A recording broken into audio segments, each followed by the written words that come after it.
Though DC tend to hold the crown for the best use of their many alternate universes, when it comes to Marvel, Spider-Man is the only one who can really give them a run for their money. The Wallcrawler has a trough of unique alternate counterparts that span the entire Marvel multiverse, and with Spider-Man Into the Spider-Verse set to spotlight these characters on the big screen come December, true believers are going to have a ball. So highly regarded are these Spider-Men that two, Miles Morales and Spider-Gwen, have already made the leap to Marvel's main 616 continuity. They're both now stars in their own right, with Miles having even eclipsed Peter in the comics as of late, but they're nowhere near as wild as some of these other alternate Spider-Men. With that in mind, I'm Ewan from What Culture, and here are 10 insane alternate versions of Spider-Man you won't believe exist. Number 10, Ghost Spider. Marvel have had an awful lot of fun with the Ghost Rider identity over the years, bonding the spirit of vengeance to a whole manner of different heroes and villains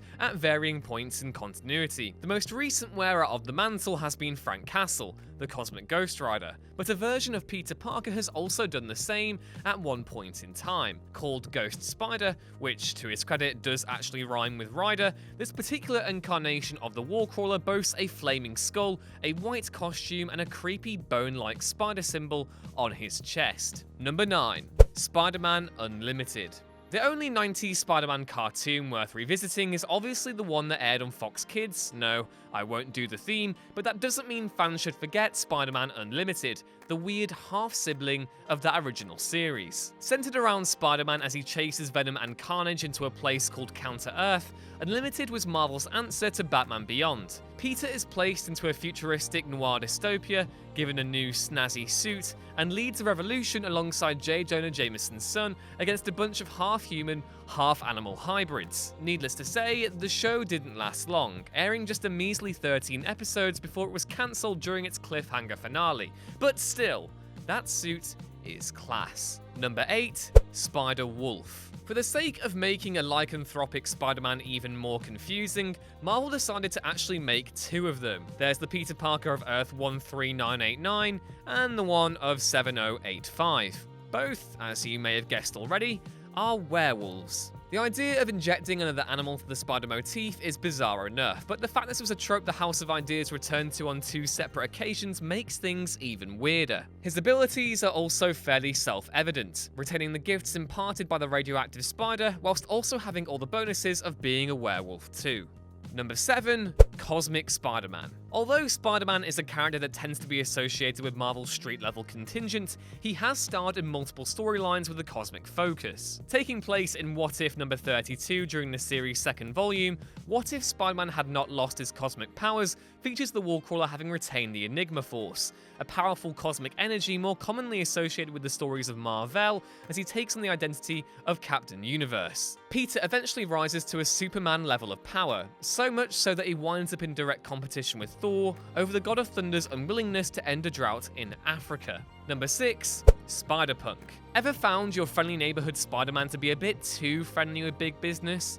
Wish he'd lead a revolution to the beats of one of the 70s most beloved music genres? Well, you're in luck, true believers, because SpiderPunk ticks all the boxes any Spidey radical could possibly have. Set in Earth number 138, where Norman Osborn has risen to the highest office in all the land, this particular incarnation of the web-slinger isn't actually Peter Parker, but instead Hobbit Brown. In the main 616 continuity, Brown was, of course, the vigilante known as the Prowler. However, the red and blue of the Spider suit suits him well enough, as Brown takes to the streets with a guitar and his favourite denim jacket to lead a revolt against a corrupt government in true punk fashion. This particular incarnation of Spider-Man is as bizarre as it is bedazzling, showcasing Brown as he leads his own Spider army against a tyrant Osborn. Number 5. SpiderUK. Funnily enough, the design for SpiderPunk was originally intended to be used by SpiderUK, a version of Peter Parker raised in the British Isles. What makes the character so interesting, however, is that he's actually an amalgamation of the Captain Britain and Spider-Man identities. The novelty of seeing a British version of the web-slinger doesn't wear off either, with the character also being a member of the Captain Britain Corps, a collective that draws together all the alternate versions of Captain Britain under one banner. Braddock himself then goes on to form the Warriors of the Great Web, a super team of Spider-Men and Spider-Women who respond to multiverse-threatening events. Number 4. Armored Spider-Man. Fans of the 90s Spider-Man cartoon will be all too aware of this particular incarnation of the Wallcrawler, who managed to lead a life of wealth and privilege no typical depiction of Peter Parker has ever managed to come close to. Situated in a reality where Peter managed to prevent the death of Uncle Ben, this version of Spider-Man does more than just sport an armoured costume. He's rich, like filthy rich, is a bit of a playboy and, as opposed to the show's depiction of the character, is engaged to Gwen Stacy too. The irony here, of course, is that while this particular Spider-Man has it made, he's a bit of a tool.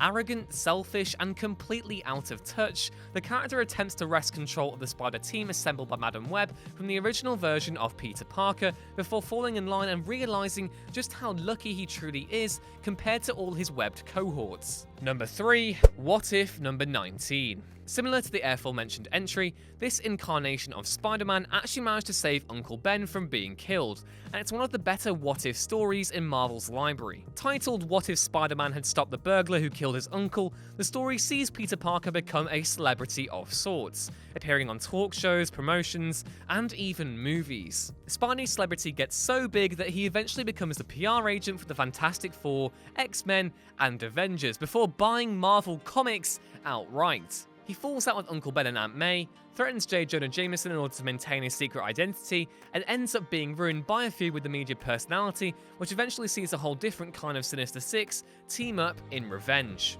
Number 2. Man Spider. There's nothing quite as wild as a six-armed Spider-Man. And though the concept of the radioactive spider transforming Peter into a literal arachnid might seem comical, it's actually quite harrowing. The way the 90s cartoon in particular showcased this transformation was especially creepy. But while that particular arc was adapted from the Six-Armed Saga in the comics, where Peter was able to fashion a cure, the Spider-Man of Earth 92100 had no such luck. In this world, Morbius, who played a vital role in the development of a cure during the 616 timeline, was eaten by sharks. This meant that he was stuck with his extra appendages, and though you'd think the general public would be horrified at the prospect of a six-armed Spidey, they actually warmed to him over time, with this particular incarnation of the Wallcrawler having also succeeded where other Spider-Men failed by saving Gwen Stacy. Number 1. SpiderMan Noir. Set in Depression-era New York, this version of the Wallcrawler sees Peter Parker fighting a sinister figure known as the Goblin, who presides over the most malicious of New York's mobs. It's super pulpy with a big dose of noir thrown in for good measure, and though the image of a trench coat wearing, gun-toting Spidey might feel like an odd departure at first, there's a reason why the character has already made plenty of appearances in other media. It's a wonderfully unique version of the character, and one that looks set to stay in the spotlight too. Throw in the fact that the original mini-series that introduced Noir Spidey was also rather good, and you have as perfect a basis as any to argue that this Wallcrawler is as insane as he is spectacular. And that's our list. Please do let us know what your favourite alternate Spider-Men are down in the comments below. Then be sure to like, share and subscribe, and then crawl on down to whatculture.com for more of this sort of thing every day. I've been Ewan, and I'll see you next time.